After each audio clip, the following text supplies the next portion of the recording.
Are you a fan of the Fortnite storyline, the incredible and fantastic Fortnite storyline that has had absolutely no issues with it and the entire community always loved? Well, I'm a fan of it as well. And today, guys, I want to take a look at some of the greatest Fortnite storyline theories out there. If you have a theory that you would like to share, jump in the Discord, pin comment, description down below. We would love to have you there. Hello, everybody, and welcome back to another video. If you are new here, my name is Kyle. I am your guy with too many YouTube channels, and welcome back to the Lore Lab, everybody, where we take a look at the community's Fortnite storyline theories. Let's get into it. I don't think the Jones in Chapter 5 is our Jones. First, we know Jones is immortal because of the IO, and Jones has facial hair. I know being immortal doesn't mean they don't age. It's just a detail I thinking Epic did to tell us it's a different Jones. Also, at the end of OG, Sloan said this is goodbye to me and this you.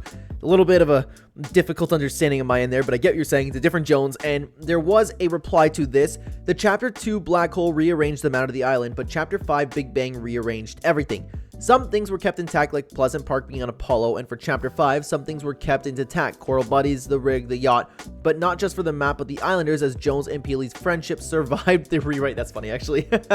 But it's really tough to say. I might be on team this is a different Jones. I think it's an entirely different reality, but I have no idea, to be honest with you. Peely missing is just a distraction to a larger story, like the Ghost vs. Shadow and this season being a mirror of Chapter 2. I don't know what's going on exactly, but I'm very confident this is just a distraction before things get revealed to us.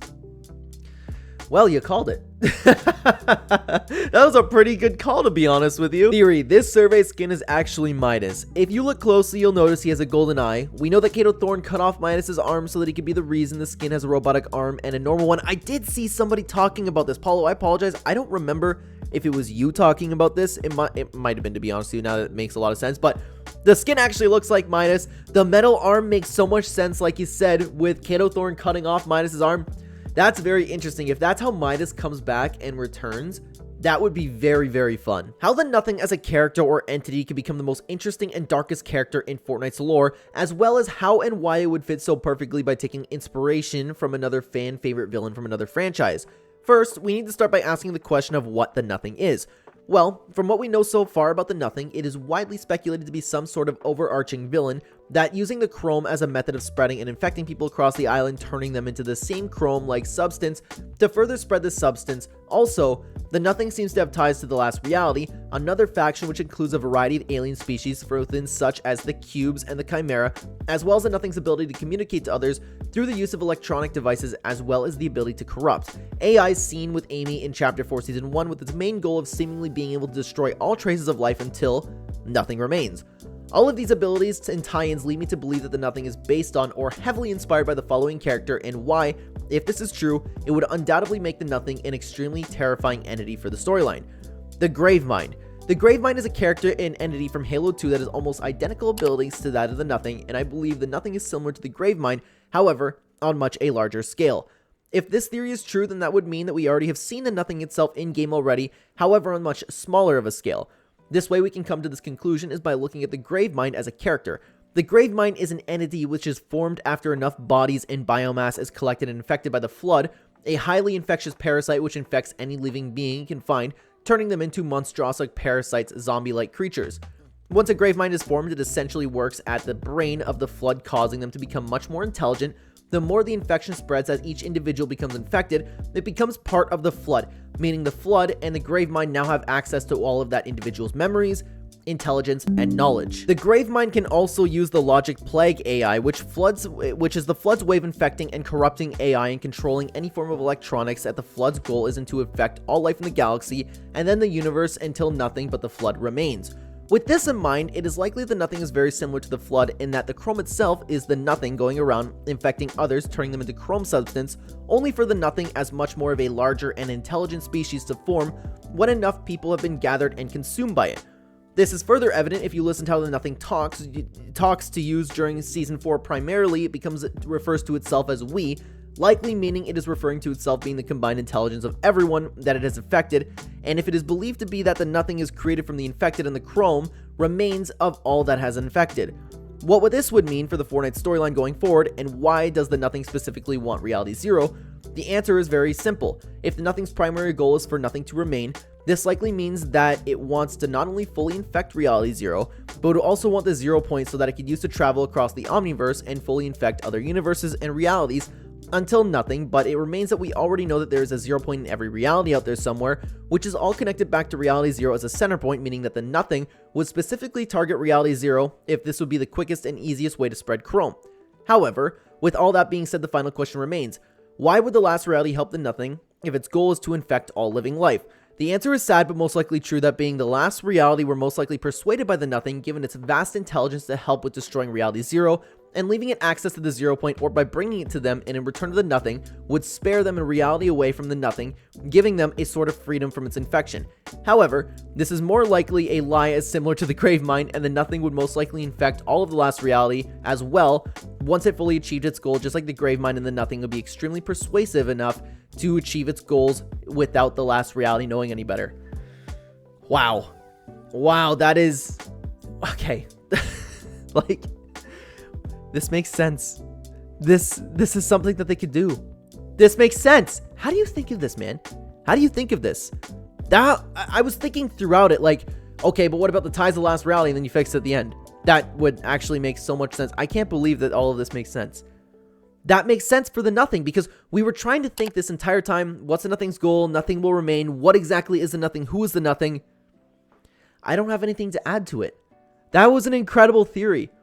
Man, I might actually just title the video "The Nothing Theory Solved." That was amazing. Guys, let me know in the comments down below about this one specifically. That was an amazing theory, Sizzle. I don't know how you came up with that. I have a theory about the Cube Queen, or the last reality possibly finally making a return. So there's a leak going around about the hand coming to the island from the underground, which is now in the game, and it has chains and a chest hanging off of it, which I took from, it was the way the chest looked very similar color and style to the sideways chest. Now, although it wasn't exactly the same, it might be a stretch, and there's some information that backs my theory up. If you remember in Chapter 4/OG End Event, at the very end there was part we were floating around space and it showed a bunch of props floating in a circle. One of the props was a sideways chest.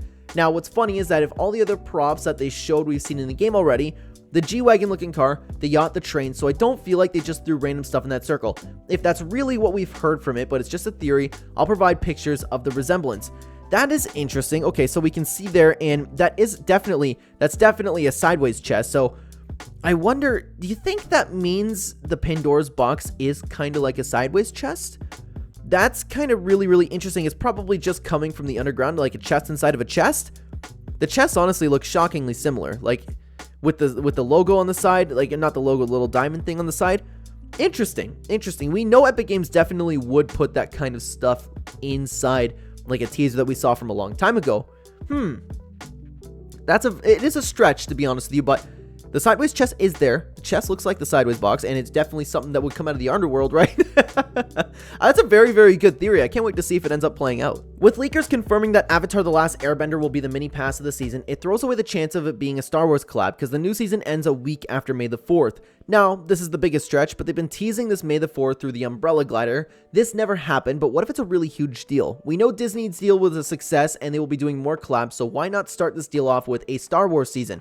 They've already done the prequels, original trilogy, and the sequels. So what if we dive into the Old Republic era? Doesn't have to be a specific era. They can just a whole battle pass with different characters from different times. My roster would be Custable Mandalorian, Mace Windu, Cad Bane, and Darth Raven as the 4 male characters, Captain Phasma, Jyn Erso, and Ventress as the 3 female characters. Give me Ventress, please. The secret skin of the battle pass would be revealed as Palpatine. I actually, and if you guys haven't followed the channel for a very long time, I have been somebody who has not discredited the idea of a Star Wars season. It would make a lot of sense with the way that they did it with Disney with the Marvel season. That being a raging success, people still love Chapter 4 Season 2 to this day. People are talking about the Greek mythology theme, how this theme, we could potentially have mythics like Chapter 2 Season 4. People still love that season. People love Star Wars. People love Find the Force. Why not bring an entire Star Wars season? I never thought about the May the 4th teaser being for a Star Wars season, though. I thought it would just be for another event like we were talking about. I don't remember if it was this video or last video. I apologize, but Sizzle mentioned it, and that makes a lot of sense. But I think they are teasing with May the 4th and the Umbrella Glider. They are teasing something Star Wars, but I never thought about it because I didn't know the new season started a week after that. Very interesting. I wonder if they're going to start teasing something like they did with the Marvel season throughout the season. I don't hate it, man. I don't hate the idea of it at all. I can see it coming true. Very interesting. Now, guys, I must say, while I do love talking about the Fortnite storyline, while I love looking at all your theories, this video has come to a close. So check out this video on the screen right now, another lore lab video where we dive into amazing Fortnite storyline theories. Take care, everybody.